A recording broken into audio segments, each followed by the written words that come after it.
Here to dive into industry trends with leading ETF experts, this is ETF Spotlight with Nina Mishra.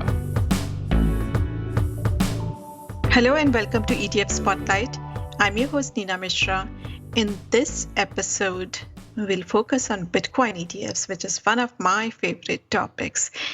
We know that Bitcoin and other cryptocurrencies have taken a beating this month and lately due to regulatory crackdown in China. But there's a lot of investor interest in Bitcoin and Bitcoin ETFs too that are yet to be approved by the SEC here in the US. Over the past so many years, several ETF providers have filed for Bitcoin ETFs and Ethereum ETFs, and all those filings have been rejected by the SEC so far. But there are rising hopes that a Bitcoin ETF will get regulatory approval in the US, and in fact, that could be as early as October. And in fact, we may see a futures-based Bitcoin ETF first because SEC Chair Gary Gensler has indicated his preference. He has said that the SEC would be more comfortable approving ETFs that invest in Bitcoin futures because those are regulated, they trade on regulated exchanges. Now, we know that Canada has already approved several crypto ETFs, and there are crypto ETPs trading in Europe as well, and they have been working fine.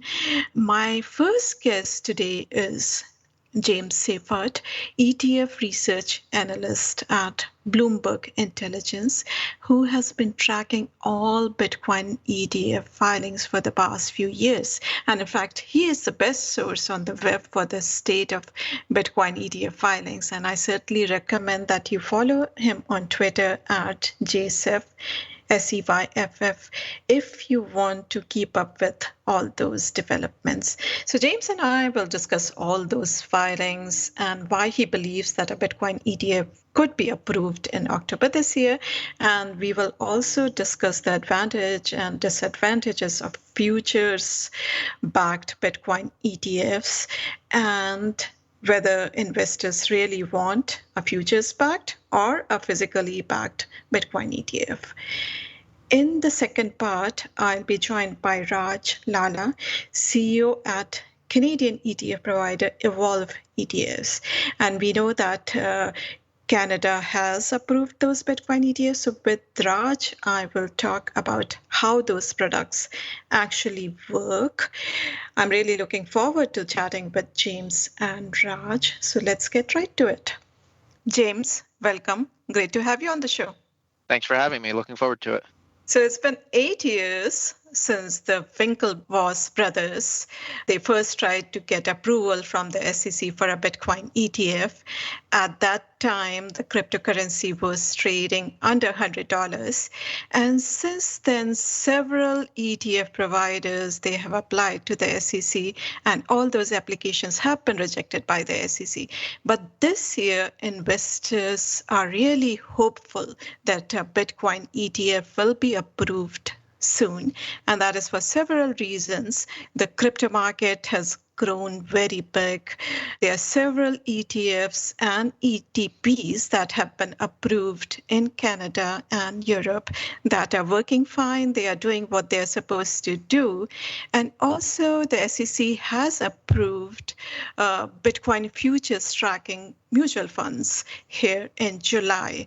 And most importantly, I think it's because Gary Gensler, SEC chair, he's known for his expertise in the crypto area.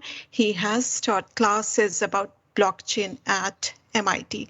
So let's start with an overview of about a dozen or so ETF filings that are live currently. Tell us about them. So in order to go into this, as you mentioned, this started way back in 2013. So if you want to look at all the filings and just look at the US, there's at least, I think, about 23 different issuers if you include the Winklevoss brothers. So some of them are not active. There's still plenty of active issuers that have filed recently. There's somewhere around 24 active filings, depending on how you would determine active to be. And that includes all crypto and Ethereum and Bitcoin filings. But when you're looking at this, you kind of have to delineate, as you mentioned, there's a difference between futures and spot products. And what also has come out of Gary Gensler's comments in recent months is the difference between a 1933 Act and a 1940 Act product, which you go really in the weeds here, but essentially all you need to know is the 1940 Act product has a little more protections for investors than a 1933 Act product does. And usually, theoretically, just when you go back and look at that, 1933 Act products include things like GLD, the gold ETF, and other futures-based ETFs that are structured as partnerships and things like that. So most of the original filings, the vast majority of filings, were under that 1933 Act umbrella, and they were as spot Bitcoin ETFs, right? So they're going to hold actual Bitcoin, and the SEC has been very against that. More recently, after Gary Gensler's comments, there's been a slew of 1940 Act futures-based products. Now, there's 7 of those that have hit the pipeline, and with those products, they don't have the same approval process as the 1933 Act. So if you're trying to file for a 1933 Act type product, you have to file it's a prospectus. There's a whole bunch of different S1s, N1As, different things like that, but it's essentially a prospectus. And then you also have to file what's called a 19B4, which is a rule change with the exchange. And it basically, the SEC has to approve the ability for those ETFs to be an exception to a rule and begin trading on an ETF. And that's what's been denied every time. That's what starts the ticking clock that you hear people talking about different days for an SEC decision. And when you move to the 1940 Act version of that, based on the new ETF rule, which again, you can go down another rabbit hole, but we believe that under the new ETF rule, 1940 Act filed products that hold Bitcoin futures aren't going to have to go through that same 19B4 process. So they'll have a shorter time to approval. So they could be 75 days after filing, which would put some of these 1940 Act Bitcoin futures ETFs eligible for approval in late October, which is way earlier than most people expected. But we think that that's likely what's going to happen.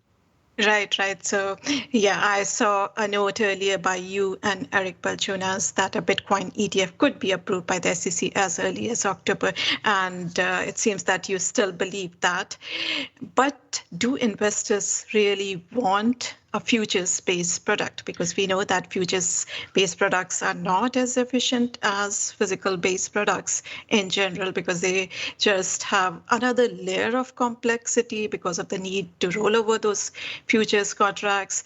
And they are usually not very good at tracking spot prices. And if we look at gold, physically backed gold ETFs versus futures-backed gold ETFs, since you mentioned gold too, GLD has over 55 billion in assets. It's very, very popular with investors, and other physically backed ETFs too, like IAU. They're very popular with investors, and they track gold prices very, very closely.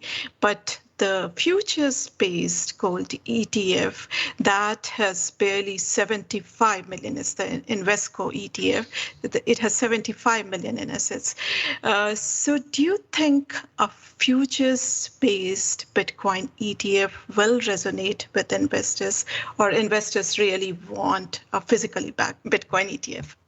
Yes, no. So I will say one thing, that you're right. GLD is very popular. It's actually the only ETF in history to be larger than SPY, and that happened after the Great Financial Crisis, or whatever you want to call it, 2008. So for a few days, I think in 2009 or right around there, GLD was actually larger than SPY, and it's the only ETF to be able to claim that. So that just goes to show you how popular that version of the product is. And like you said, the futures-based gold ETFs are not very popular. There are plenty of very popular futures-based ETFs. There's oil ones, there's corn, soybeans, other commodities, but they're popular because you can't really hold those in a spot ETF. You can't just physically hold oil in barrels in a vault somewhere the way you can gold or platinum or silver. So that's the one thing I would point out. The other thing I would point out is, yeah, I agree 100%. We actually are not in favor of the way the SEC is going about this. We think that there are a lot of concerns you mentioned. When you include a futures product and you're rolling futures, that brings into the conversation backwardation and contango, which a lot of investors just don't generally understand, but essentially means in contango, if you're rolling front month futures, you're constantly selling lower and buying higher just because of the shape of the curve, and in backwardation, it's the opposite. So in these like huge bull runs for Bitcoin, if you're rolling the front month futures, you're going to drag significantly. So over the last year, like if you look at a Bitcoin futures product versus a Bitcoin spot product, it's 30%, 50%. It can go up pretty high. Now, the one caveat to that, I would say, is if Bitcoin is trending down, there's a good possibility that that rolling will actually be a net positive for the investor. But what people really want is they just want to be able to track Bitcoin. And these ETFs with futures are just not an efficient way of doing that. But again, this is what Gary Gensler has proposed, is what the SEC is more in favor of. Why they say that they've given a bunch of reasons, but I think it's just partially because they can get them into that 1940 Act wrapper I spoke about. And yeah, I'll just leave it there. But we're essentially much more in favor if they would approve a spot ETF, which they're not going to do, which we know they're not going to do anytime soon. So we think these futures ETFs will kind of be a potential stepping stone if they are approved in October, the way we expect. Oh, and then one more thing I would say is, you mentioned there are 2 Bitcoin mutual funds that hold Bitcoin futures that they really haven't been that much of a success. They launched in July. Based on the demand we've seen for other products launching, these things both have less than 15 million in assets each. Now, there's a lot of reasons for that. Maybe people don't want them in mutual fund structure because they want to be able to hold something that's tradable. It's holding futures, which obviously we think is a hindrance. People want to hold the spot Bitcoin. And then there's also a few other scenarios where maybe people are looking at GBTC, which is trading at a discount. So that's a more attractive proposition than buying the futures product. And then also the way that mutual funds trade, they have to be, there's like this whole distribution channel that's very different from an ETF. It's not as easy to just go onto a brokerage account and buy them the way that people think of buying an ETF. Yeah, I totally agree with you. These mutual funds haven't barely seen any interest from investors. So investors want ETFs, and they would prefer physically backed Bitcoin ETFs. And I'm sure Gary Gensler is a very smart person, and he takes his role as a regulator about investor protection very seriously. But what are your thoughts in general about SEC's concerns about fraud and manipulation? So we have seen that these ETFs and ETPs, which are trading in Canada and in Europe, they have been doing their job properly. They haven't caused any disruptions in the market. And as far as fraud and manipulations are concerned, we see manipulation in many other parts of the market too. For example, meme stock, GameStop and AMC and all that, there was a lot of manipulation there. And investors also remember what happened with USO last year and the kind of chaos it caused in the futures market. So in general, what are your thoughts on SEC's concerns about a physically backed Bitcoin ETF? So I think they're a little bit ridiculous, considering they like the idea of a futures ETF. As you mentioned, there has been absolutely no problems with these spot ETFs around the world, whether it's Canada or Europe. There's even a couple in South America now. I should say ETPs to be more specific. That said, any concerns about fraud or manipulation in the underlying market, I mean, if the Bitcoin futures market is determined by the spot price of Bitcoin and vice versa, I mean, they're completely interrelated. So to say that you're concerned about fraud and manipulation in the spot market, but not on the futures market, is a little ridiculous. Part of the reason they denied some of the early ETF applications was because they focused on one exchange or like 1 or 2 pricing sources that they felt could be manipulated. But none of the filings and proposals out there now are based on that. They're all composites based on multiple exchanges that that these issuers and pricing providers and indices have done their due diligence on. They're very I guess, robust in the way that they would do the pricing. So if there's manipulation in anything, it's going to go to both the spot market and the futures market. I think part of the benefit here is that Gary Gensler sees this as futures are already a regulated market. There's another regulator, the CFTC, that looks at that market. And it's kind of like just more of a cushion. And they can use these as a stepping stone, assuming things go smoothly, which we expect them to, before they approve a spot ETF.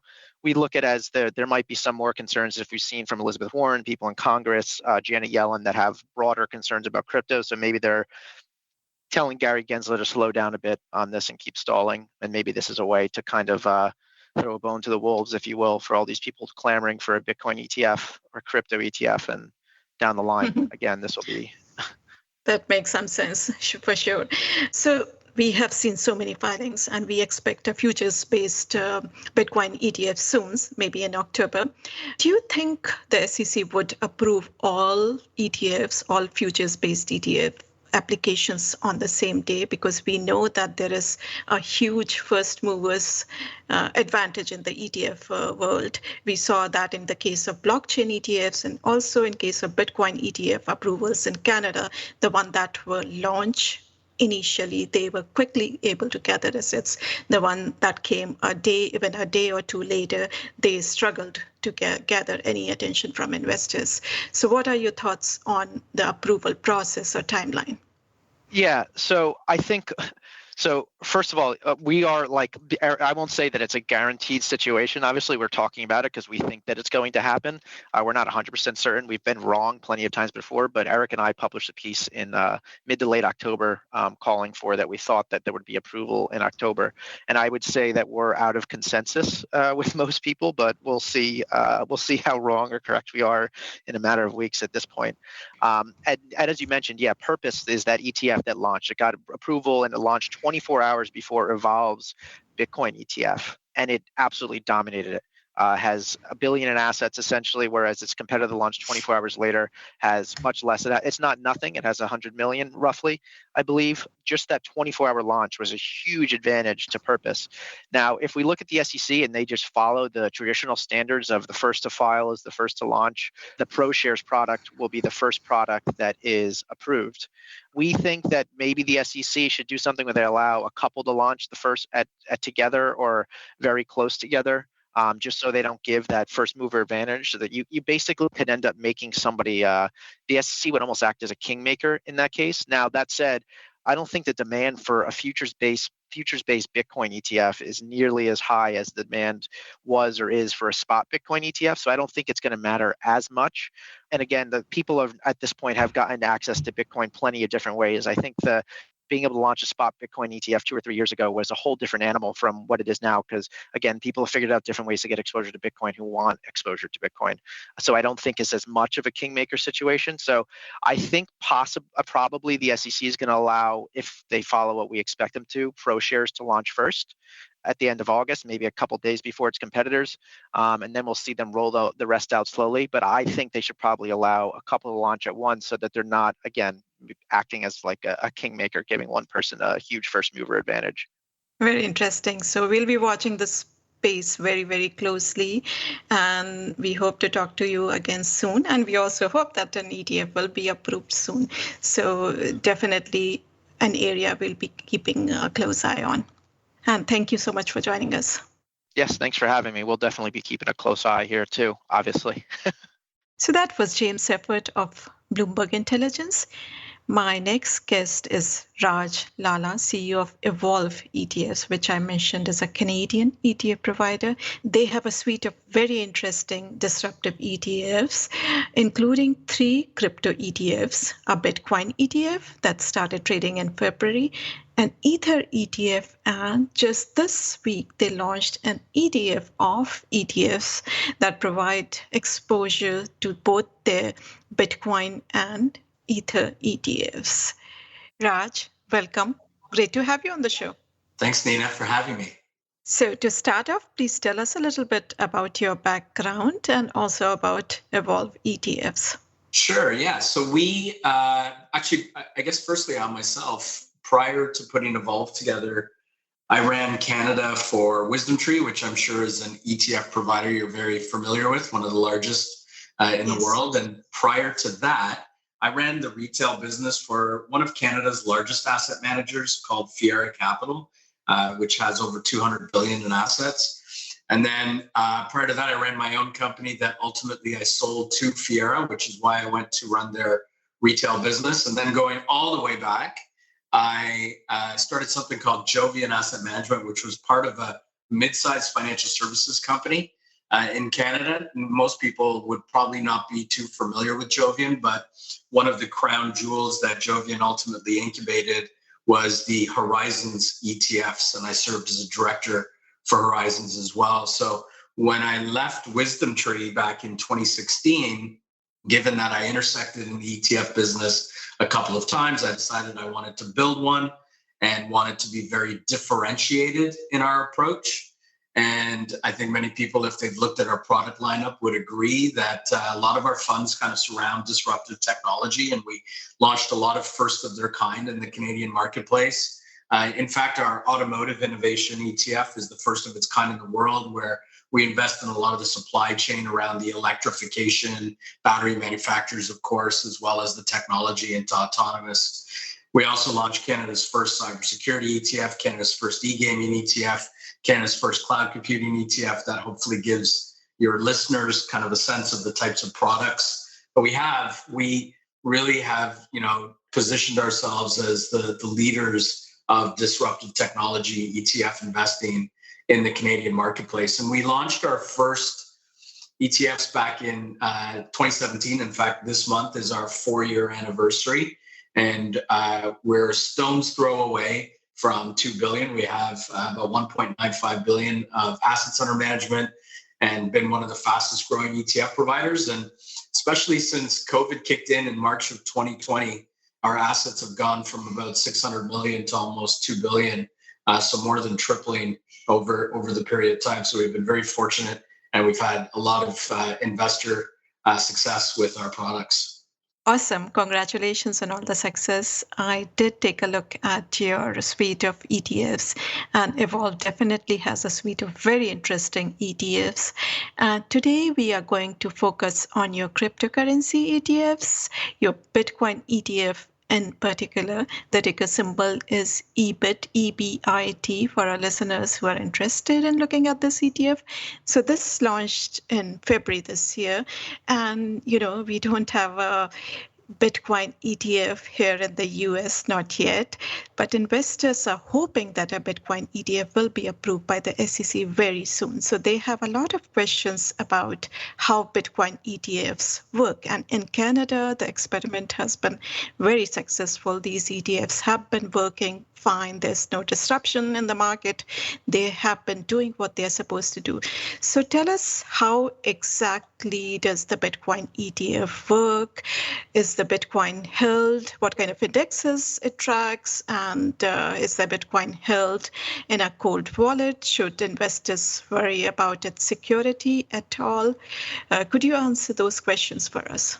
Sure. Yeah. And I'll preface it with, we have been involved in the cryptocurrency market for quite some time. It's something that really has gotten our attention over the last few years. And in fact, we filed for the first Bitcoin ETF in the world back in 2017. So just after we launched our business, shortly after, we decided to file for a Bitcoin ETF, but the regulators here in Canada just weren't ready for it yet. And I understand why. Back then, 4 years ago, there wasn't the adoption or the infrastructure around Bitcoin that you have today. And so right around this time last year, Q4 of last year, we decided to revisit it with our regulators, and we could see that they were much more amenable to looking at a Bitcoin ETF. And so we started that process of getting approval. And I give a lot of credit to our regulators, because I think that they've been, beyond the fact that that Canada has the first ETF on record going back many years. They've been very forward thinking in terms of crypto as well. And so we ultimately launched our Bitcoin ETF EBIT, as you mentioned, in February. We're pretty excited about it. We missed being first by a day. We launched the day after Purpose launched there. So that was a little bit disappointing, but nonetheless, we've had some great growth. And really, as investors kind of take a deeper dive into the structure of our fund, we've had many of those investors say that they think that we have a superior structure as it relates to Bitcoin. So first of all, in terms of how it works, our ETF is fully deployed every day. So that means that you have 100% exposure to Bitcoin at all times. So the way it works here in Canada is that an investor will buy shares of the fund via the Toronto Stock Exchange. Then the dealer is going to create units of the fund. Then we take the proceeds, the cash. We go to Gemini, who I'm sure many of your listeners are familiar with, one of the largest Bitcoin custodians in the world.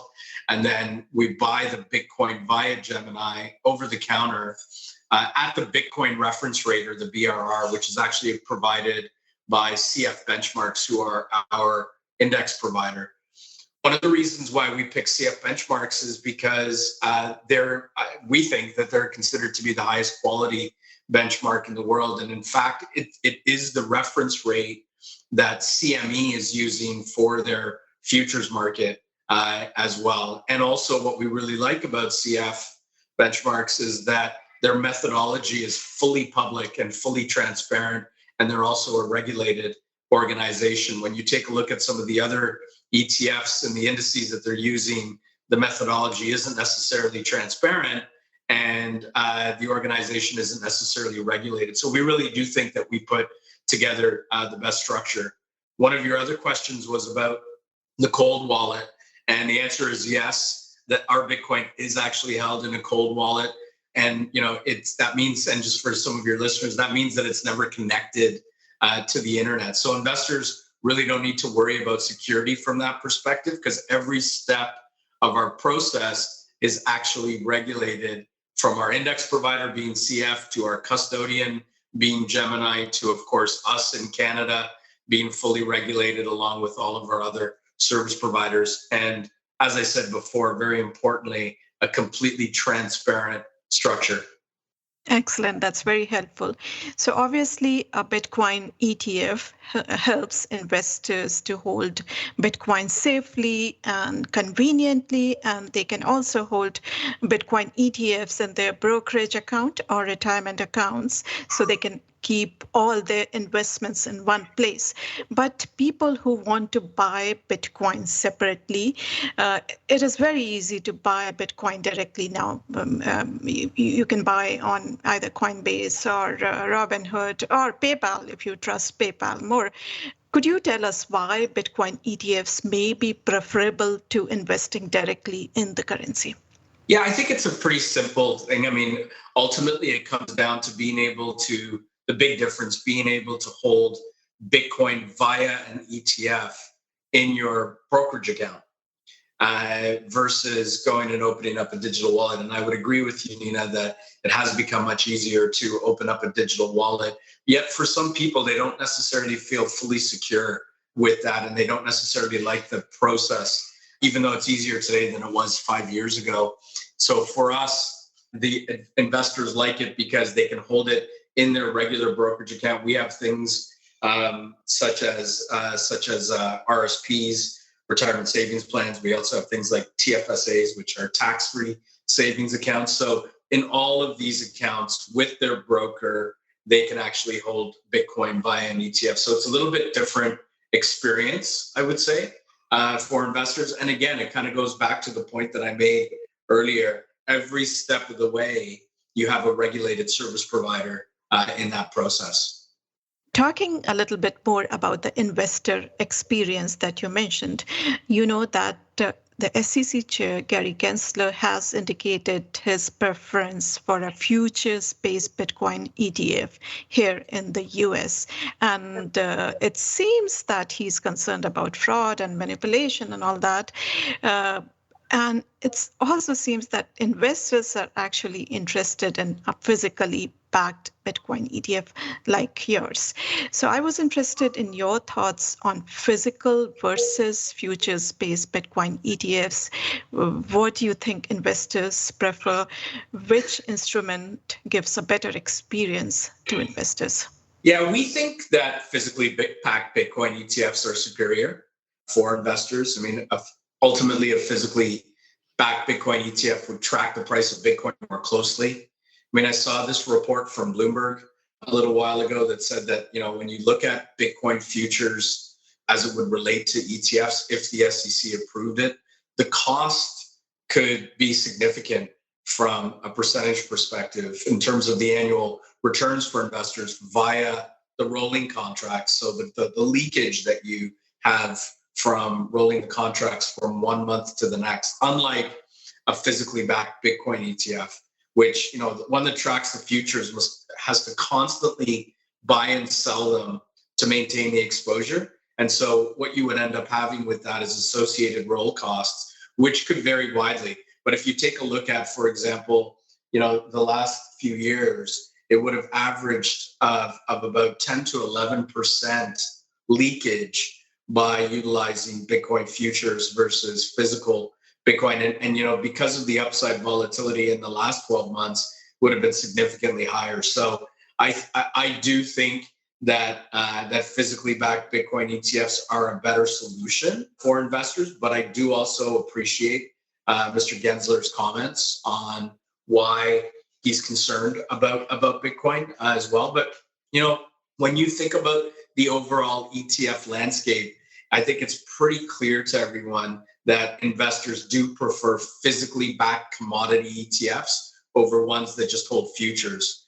I think, if you simply look at Spider Gold Trust, GLD, versus the iShares Gold Trust, IAU, I mean, you have IAU, you have combined assets of about $90 billion in those funds. And a futures-backed ETF tied to gold, DGL, for example, has only 83 million, so less than 1% of the same asset. So I do think investors do prefer it. Having said that, that's a comparison of having the availability of a physical versus a futures-based product. If all you have the option to do is invest in futures-based, meaning that if the SEC only approves a futures-based ETF, I do believe that they will be incredibly successful from an asset gathering perspective. And when you put things into perspective, if Bitcoin's up 250% over a year and your roll cost on the futures costs you, 10, 11%, I still think investors would be pretty happy to have a 240% return as well. So I do think that if they do go the route of futures, I still think that they'll be very successful from an asset gathering perspective. I think that there's so much pent up appetite in the US for these products that they'll do really well. I totally agree with you. Now, you also offer an Ethereum ETF. The ticker symbol is ETHR. And many of our listeners have questions about the actual difference between Bitcoin and Ethereum. Some people see Bitcoin as digital gold and Ethereum more like a technology. How do you define these two? And in your view, what is the difference between Bitcoin and Ethereum? And is either of the two superior? Yeah, I think that they're very different, and I agree with you. And that there's different use cases for each of them, and that's the reason why we just launched this new fund today, our multi-crypto ETF, because even though it's just starting with Bitcoin and Ether, hopefully down the road the regulators will approve other crypto-related ETFs, and we'll be able to make this a more diversified multi-crypto ETF. But for example, when we looked at Bitcoin versus Ether, yes, the correlation's high, but back in 2019, the return for Ether was negative and the return for Bitcoin was 90%. And then in 2020, Ether beat Bitcoin by about 150% in performance. So even though they're correlated or somewhat highly correlated, you still have different return profiles. But you're quite right in the fact that they're different in terms of how they're being utilized as well. Like Bitcoin really, the easiest way to analogize it, I would say, is that Bitcoin is like digital gold and Ether is like digital oil. Because on the digital gold side, it's effectively, as you know, it's a currency, a digital currency that, you can buy and sell over the internet without an intermediary like a bank.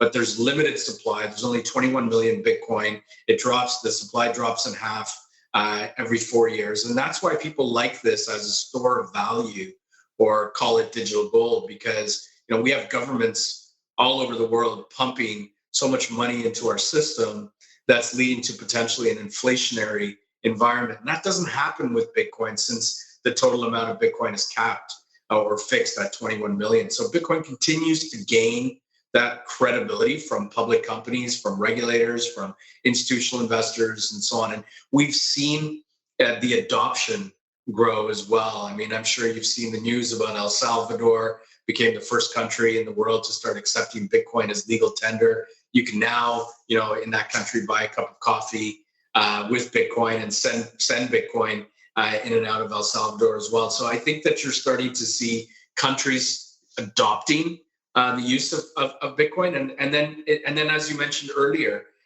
in this podcast, you've got organizations like Twitter and Square that are allowing you to utilize Bitcoin within their applications as well. So there's different use cases for Bitcoin, but when you look at Ether is very different. I mean, Ether is really the currency that's used to power the Ethereum blockchain, right? And the Ethereum blockchain kind of powers all the decentralized applications, or the DeFi apps, as many people know them as. And it's the cryptocurrency that's actually used on that blockchain. So while your Bitcoin investment might be thought in the portfolio context of the same bucket as gold, Ether could be looked at as a VC investment or oil, so that you can utilize it within that system or that platform as a true currency.